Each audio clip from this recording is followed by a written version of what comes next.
Hey guys, I'm Sheena McNally and today I'm going to show you what's in my dive bag. So first thing, this snorkel. It is one of the most simple snorkels you can get. I've actually had it for about 4 or 5 years and somehow haven't lost it yet, so I'm just going to keep using that until I lose it. If you're choosing a snorkel for freediving, simple is better. Simple J shape, no purge valve, nothing fancy on the end. This thing has served me well and it's going to continue to do so. I've got a lanyard. I like the Octopus lanyards. They have a nice small Velcro cuff, which is good for my little baby size wrists. Carabiner. Quick release. This one's brand spanking new, so I'll be trying that out for the first time today. That's to keep me attached to the dive line, which is mandatory in competition. Also essential for safety when you're training. Hopefully never have to actually use it, but it's nice to have. My mask in a mask box because I'm not super careful and I don't want it to get hurt. So I'll show you which one I'm using. Woohoo! I'm using the Omer sub, I think it's called Omer Zero. Kind of looks like an evil superhero or a comic book character, but I love it. It's a nice low volume mask, which just means there's a very small airspace between the lens and my face. So I'll give you the sneak preview of this fine mask. See? Makes me look way cooler than I am.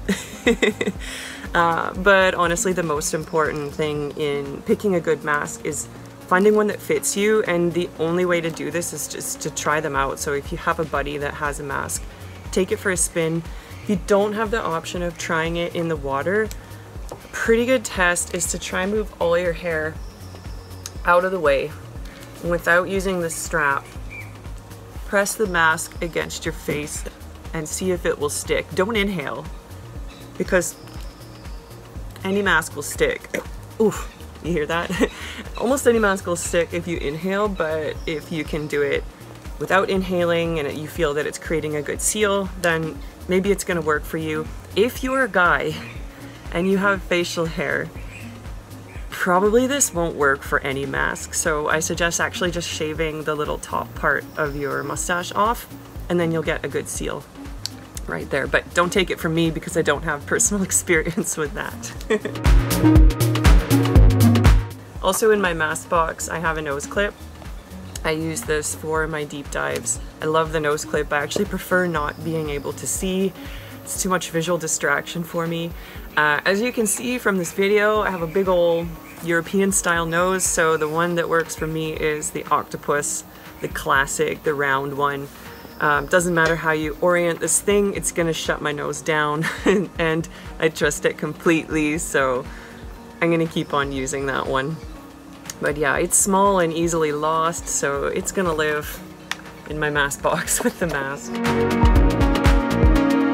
Neck weight. I have a homemade, about 3 pounds neck weight made out of a bicycle inner tube with a nice clip there. Which I have taped somewhat decoratively because looking cool is important, you know. Yeah, so I wear about 3 pounds for most of my deep dives. I don't adjust the weight too much depending on the discipline. I get really used to this weight and I'm neutrally buoyant at about 12-ish meters with it, which for me is perfect. I don't like to be neutrally buoyant much deeper. I don't like to work too hard on the ascent. So this goes around my neck. I prefer that to wearing the weight on my waist. I don't like the feel of the weight belt, and I think it helps with the streamlining and free fall. So nice 3 pound neck weight. I've also got a little travel towel. Don't even know what brand this is. I bought it years ago and I've had it for like 6 years and it's still going, so great. If you can get one of these, indispensable. All right, freediving suit. Woohoo! It's inside out right now, I store all of my smooth skin wetsuits, like you can see that's actually the outside. I store them inside out because they're fragile, and the lining is much more durable, so if it touches something, it's not going to get injured. Like I said earlier, I'm not very careful, so try to avoid injury to my gear. This wetsuit, it's an Elio Sub wetsuit. It's Yamamoto neoprene. It's 1.5 millimeters thick. That's what I prefer for my deep dives. I've got the pants as well. Ta-da! Once upon a time, the whole suit was this color, which I think is called nano metallic gray or something like this. But now, after a lot of love and use, it's a little bit darker. So yeah, it's my trusty freediving wetsuit. I love it. I have another one that I haven't used yet. I'm gonna bust that out in a couple days. It's also an Elio Sub, tailor-made, 1.5 mil, but black, so stoked to try that one out. Weapons of choice. I've got my Alchemy fins. I'm using the V330s. I am using them in medium soft stiffness. I know many people prefer soft, like as soft as possible, but I have some pretty substantial legs, so for me it's no problem to use the medium soft. It gives me a little bit more propulsion at the bottom of my deep dives. I'm using the C4 400 foot pocket, which is for me a little bit easier to get into than the 300, even though the 300 is supposed to provide a better, I guess a better experience for deep dives. But I like the 400, and I'm super lucky. The size 38, 39, it actually fits my foot like a glove. My foot is actually like a size 40, maybe even 41, but that pocket, once I get my foot in, it's perfect. There's hardly any wiggle room. It's a good pocket if you've got kind of a long, narrow foot, which I do. Yeah, I love these. They've served me well. We've been on many adventures together, many deep dives, many meters. And I'm excited to keep on training with them here in Roatan.